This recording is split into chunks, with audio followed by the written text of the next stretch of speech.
Welcome back to Sunrise Daily. Of course, we are looking at some of the major issues that have made conversations in the past. I know this particular conversation has been on for years, and it evolves every time something new happens. The last time we heard something major about this story was when the PDP stakeholders had a meeting with the FCT Minister Nyesom Wike right here in the nation's capital, and we talked about it a little bit yesterday. You know, and they've made their position clear on what it is they need to be able to support the PDP come the 2027 general elections. And a lot of things around the People's Democratic Party and what their plans are with this coalition Atiku Abubakar is going on. Should he run? Shouldn't he run? Does he have the right to? Should he be zoned? And that zoning issue will be the crux of our conversation this morning. Joining us for that conversation is the Director of Support Groups for the PDP presidential campaign. Join us live here in our Abuja studios, Mr. Oladimeji Fabi. Thanks so much for being with us this morning. Thank you so much, Kayla. I'm happy to see you again. Happy to see you as well. Yes. All right. So let's start with that meeting that Wike had with PDP stakeholders. Two things. Samayan remains, some say he never left, remains National Secretary of the People's Democratic Party. And then the second thing that was discussed was the zoning. It has to be zoned to the south. This was the same conversation that happened in 2023. And now they've come out and made their stand known. What are your thoughts on that? Well, thank you very much. First and foremost, let me say that the gathering really didn't offer any solution to any help or solution to Nigeria's problem or the party problem. It doesn't even offer anything that can actually advance the party. Not talk of the country. I was surprised to see them instead of. I think what they've largely done was to entertain us with their normal comedy show that we've been doing in the past. And it's a continuation of that, as far as I'm concerned. And then I had expected that they would have discussed, actually be preparing for something that would better the future of the party. But rather, as if it was a student union contest, you see them discussing party register, who holds the real title of national secretary, and all that. And they came up with all these conditions. I don't think it's in their place to give conditions. They're members of the party, and I see gathering of friends of Wike doing that. Let me tell you something that is very sacrosanct. All of this are script to further weaken and kill the party, the PDP. And I give it to them if they succeed, fine. But Nigeria will survive. How is this a scheme? Mr. Fabi, how is this a scheme to weaken the party? Okay. They are saying that you are, well, not you, but that the party itself is breaking its own constitution. That the party has agreed. You have an internal agreement. And of course, you're up against a southern candidate. You should be able to adhere to what your rules are. At least that's what the Wike side is saying.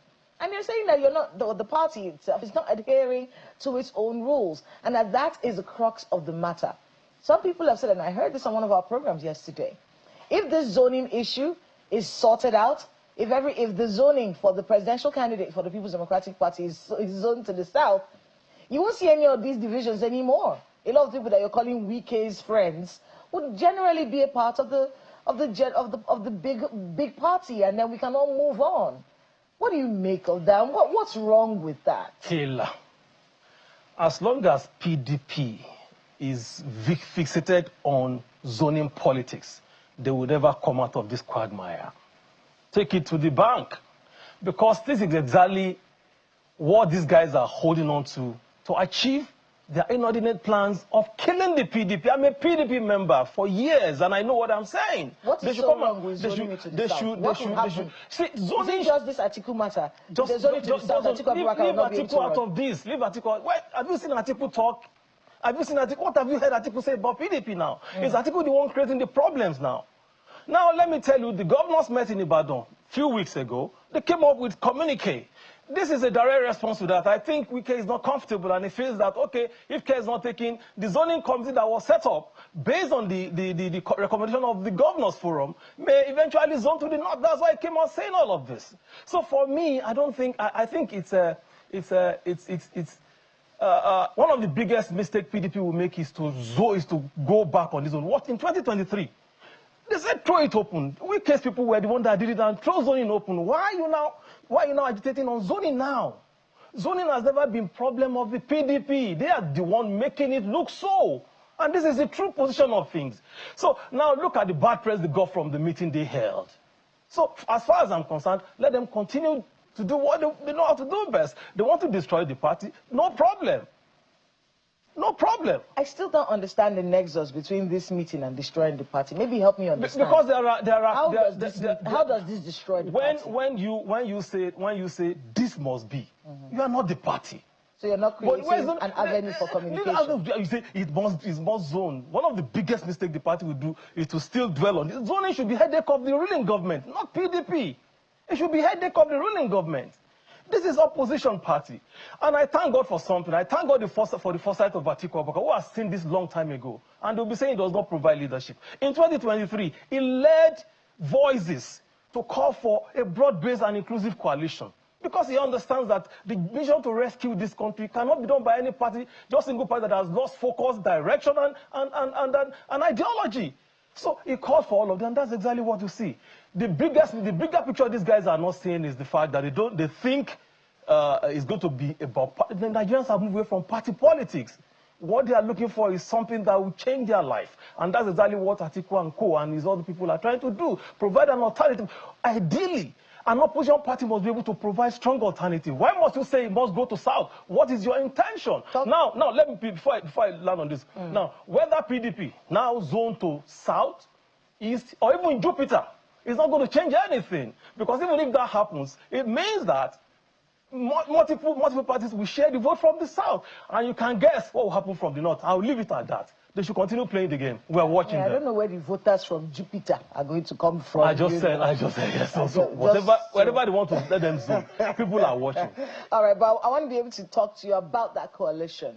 Okay. That coalition that Atiku Abubakar, I don't know if he's leading it, but I know he's a member of it. He's a member of it. It's not about him. So when we talk about the coalition, yes, what is it?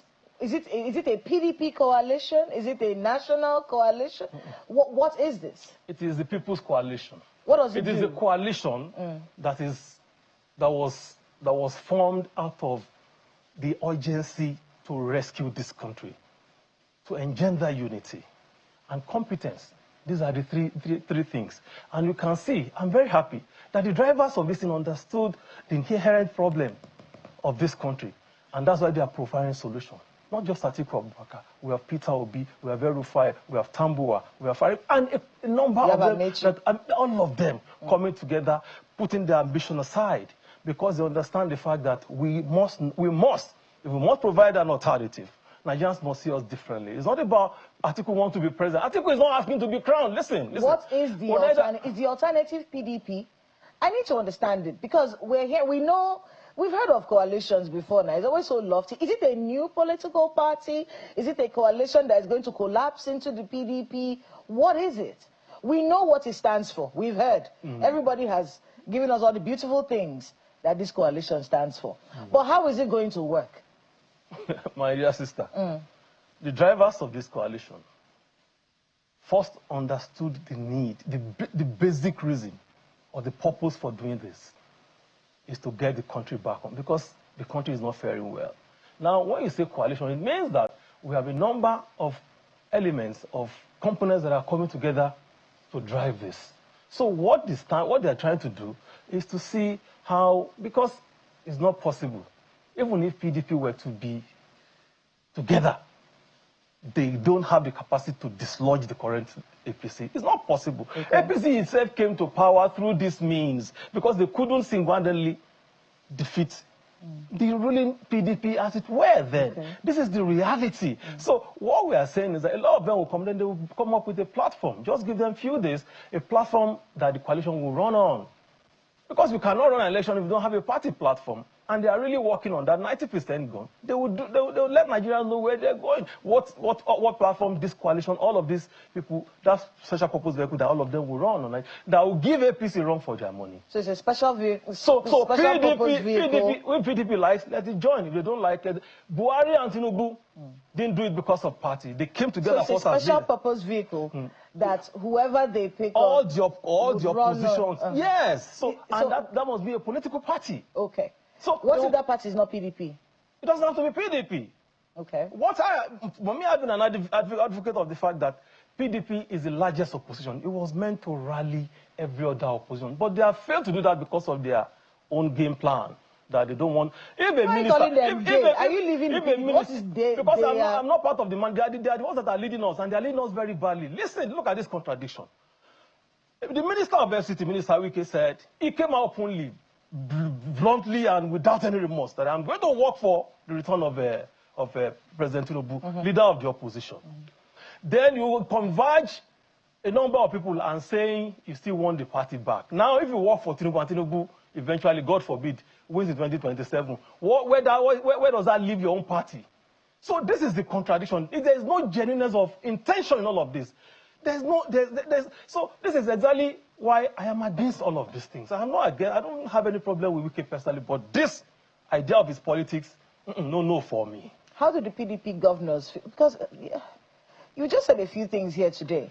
It's a special purpose vehicle. I don't like that word because it does make it look like political parties are just a means to an end, no actual ideology. If something is a special purpose vehicle, how is it supposed to create the ideologies and the... hold on. I don't want to stress you. And don't stress. I will be stressed. Special purpose vehicle. Okay, you withdraw Political party. Yes, I won't stress you. So it's just be a political party? It's a party, yes. Okay. I withdraw as SPV, so please. Now, when it comes to this coalition, where do the PDP governors stand on it? Because the last time we heard the PDP governors talking about this coalition, they said, we're not joining any... If you want to join the PDP, come and join us. But don't be telling us how you're doing a coalition and we're coming to join you. No, we are big enough. If you want to be a part of us, join the party. That was the last time we heard, and it was from Governor Shey Makinde. Where do they stand on this? Well, see, you've withdrawn the word special purpose vehicle. Where do they stand on this concept of a new political party, or maybe an old one, who knows, that would be able to carry all the ambitions of this coalition? Well, unfortunately, the leadership of the party have not been responsible, because if they have been responsible, we won't be where we are today. When somebody of Atiku standing made a call before the Supreme Court judgment, after the Supreme Court judgment, he did a press conference, and I said, guys, we need to provide leadership. We need to come together. And some people will sit in the corner and say, Atiku has not provided leadership. Somebody of his standing will make a call and the party is not doing anything about it. They can't look at the document and say, how do we do this? They have not been responsible. It's only the governors that can tell us where they are in all of this. But I tell you, a lot of them are going to be stranded. Anyway, they know how to move to APC so that they can secure their seat. They can bring in those who want to bring successor can do it. Those who want to return can return. So it is left for them to tell Nigerians where they belong or they want to do. The thing is that Nigerians have moved ahead. It's not about party politics. Nigerians are, see, in 2027, and this I want to say this unequivocally, that 2027, and this is to the other members of this opposition that are in this coalition, especially Peter Obi and the supporters. 2027 should never be about battle of egos. It should be about convergence of strategies that will bring everybody together. If the idea is to sacrifice, it must be a shared sacrifice. And Atiku and Obi, Rufai, and all of these guys are working so tirelessly to see how we can salvage this thing. It's about national salvation. So all of us must realize this one. PDP has failed in that regard, APC has failed in that regard. Now let me tell you, there are this set of people that says APC has been a disaster. And there are these people with school of thought that PDP hasn't fared better at all. And there are people that believe they are same of the same. Then as somebody who is wise, who is thinking right, what do you need? Because you feel that your competition is not good at this time. What you need to do is to look for an alternative. And that is what Atiku, the visionary, has seen, and all the other patriots, all of them, have seen and said, no, we have to do this for our people. What do they want? Buy new jets or build new houses? Forget it. They are committed to rescuing this country, and they will rescue it by the grace of God. What is going to happen to the PDP? The way you're talking. I don't know. Will you be in the PDP by 2027? PDP should tell us. And if there's anything Will you be in the PDP by 2027? I'm still a member of PDP right now. I said by 2027. Let's wait till then. When we get to the bridge, we'll cross it. Unfortunately, we have an acting national chairman who is part of all of this script. Damagun is part of it. He will look back one day and carry that moral burden of driving PDP to the abyss. Because that's exactly what Damagun has done because of his selfish interest. We shouldn't be here. We shouldn't be here. We shouldn't be here. PDP shouldn't be here. It's painful to some of us who have given so much to this party. And that's why you see me talking like this painfully. All of these things, all they are doing is not for anybody, it's not for the party, it's for themselves. They are looking, you can see the gathering. They are looking for position, pegs, and personal interest. In just 1 minute, before we wrap up, in just 1 minute, just your thoughts on the massive defections away from the People's Democratic Party, the governors that have left. Do you think this party will be able to survive till 2027? You mean which of the party? PDP? Yes, your party, Mr. Fabi. Your party. Your political party. If there's anything I desire, is so much desire is for PDP to survive. Because PDP is an institution, but unfortunately, we have characters who have a different view, who feels it's just about them, not about the party members, not about Nigerians. It's quite painful. I don't know. You don't think there's a solution? With this grandstanding, with this grandstanding by some people that this must be. There's no party. There's no party anymore. There's no party. It's painful. Painfully, there's no party anymore. Well, unfortunately, that's where we have to wrap it up. I want to thank you very much, Mr. Oladimeji Fabi, Director of Support Groups for PDP Presidential Campaign. Thank you very much for being with us on Sunrise Daily. Thank you, Kela. It's always... I understand that it is your uncle that we're going to be talking to next. How did you know? Yes, I know that Mr. Olayinka Balogun is your uncle. A super compo. He was a great man in Nigerian police. So that's our next conversation right here on Sunrise Daily. Please stay with us. Thank you very much.